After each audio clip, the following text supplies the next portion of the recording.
What is your favorite feature of ClassDojo?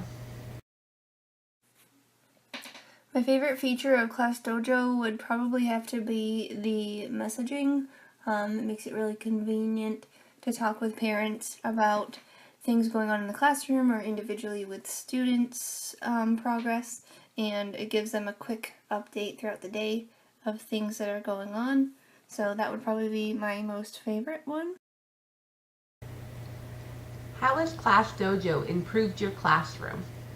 ClassDojo has improved my classroom because my students are well aware of their behavior and they are able to make decisions that improve their behavior. So, for example, if they lose a point for talking back, they know that they can regain that point by getting back on task and following directions. How do your students respond to ClassDojo? How have students responded to ClassDojo in your classroom? My students absolutely love ClassDojo. I teach second grade. This is my 5th year that I've been using ClassDojo. I previously taught 5th grade, which is where I introduced it to the school that I work at.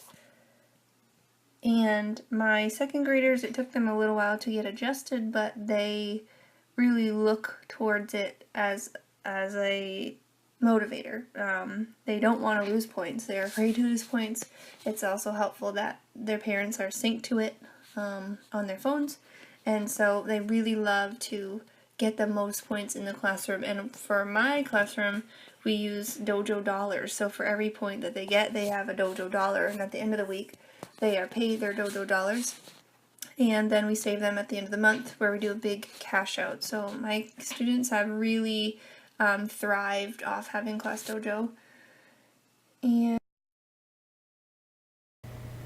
Is there anything you would change or add to ClassDojo? anything you wish ClassDojo would change or add? I think I would change the ability to change student avatars. It's awesome as a teacher to be able to change their avatars. I do it for holiday and seasonal things, but it's difficult when a student changes their avatar because you can't really override it. So it can be frustrating when you try to do something fun for all of them and one or two kids have changed their avatar, and so they're, unable to be like the rest of their classmates.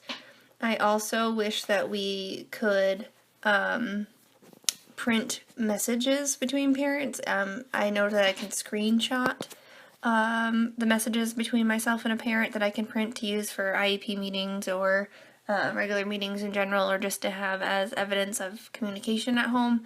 But I wish we were able to directly print right from the messaging screen. That would be really beneficial. There are those who say that giving a child negative points is demeaning or ineffective. What are your thoughts? I don't think it's demeaning or ineffective. I think in life, we lose things based on our decisions. We lose privileges, we lose rights based on the decisions and actions that we make. And I think it's a very real lesson for children to see that they lose a point for doing something they're not supposed to be doing.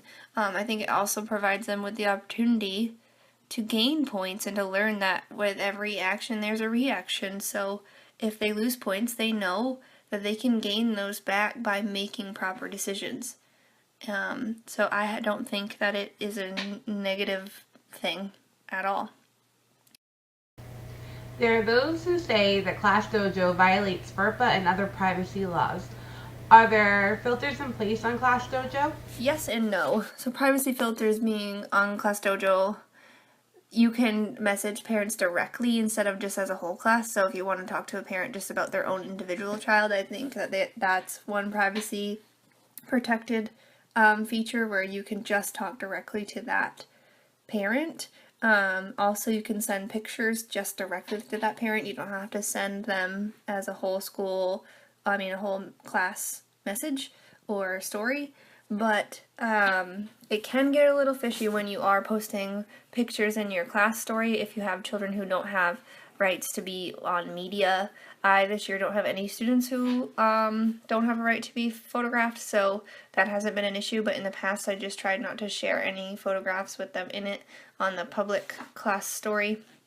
I would share them directly with their parents alone, but most parents who have children that they do not want photographed have agreed that they don't mind their kids being photographed on ClassDojo, so that's been really, really neat.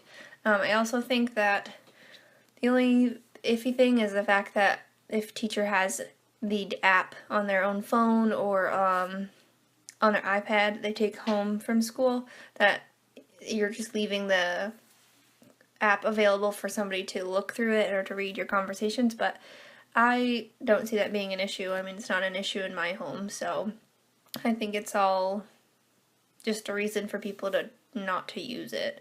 I have not had any issues with privacy when it comes to ClassDojo.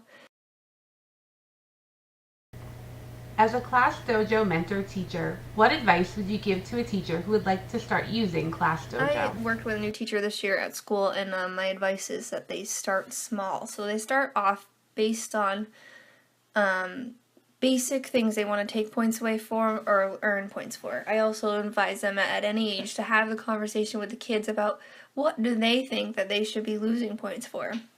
What do they think they should be gaining points for?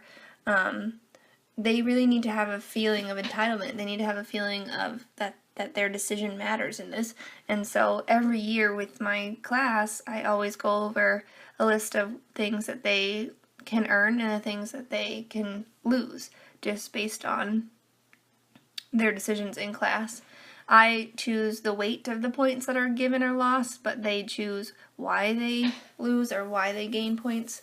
I also do go throughout the year and add extras in, like, that are more specific, so I try to tell new teachers that to be very specific with your buttons. Like, for example, I wouldn't just say off task, because the parent's going to ask you what that looks like. What does off task mean? So I have buttons that are very specific, such as talking out during a mini lesson, being disrespectful to others, talking back to the teacher, not following directions, not focused during read to self. So they're very specific on what the behavior is that I'm looking for. So when the point is given or taken away, the parents are able to see what specific behavior is being addressed. So when I talk to new people coming into dojo, I try to just tell them to really focus in on what do they want to get out of it from their students. What do they want their students to see? What kind of behaviors do they need to be redirecting? And I think that will come naturally to anybody that uses it. Also, when it comes to the rewards, I mean, do what's best for you, but also ask around on what people do. I choose dojo dollars. That's not what everybody does. Some people do it as a actual belting up system. Everyone does it differently. I just try to relate it to the age of my students and what they are capable of comprehending as far as the reward system goes. But with dojo, you don't have to get overly complex. You can keep it pretty simple, and the kids will still absolutely love it, as well as the parents. The parents really love being able to see every minute of their child's day, and not just the negative points, not just the positive points, but they really love getting pictures and videos of what their kids are doing. If I taught older kids, I would probably be teaching my students how to use the student mode, and so that would be something I would be introducing to new teachers. If you have older kids, they can really be building a portfolio with student mode that gives them a sense of pride, and it gives their parents a sense of pride in what they're doing at school. So I'm just going to say that I absolutely love this program. I am the one who brought it to my school, and now have every teacher in the building using it, even itinerants, and I wouldn't go without it. So hopefully this helped you guys, and thank you for asking me to speak.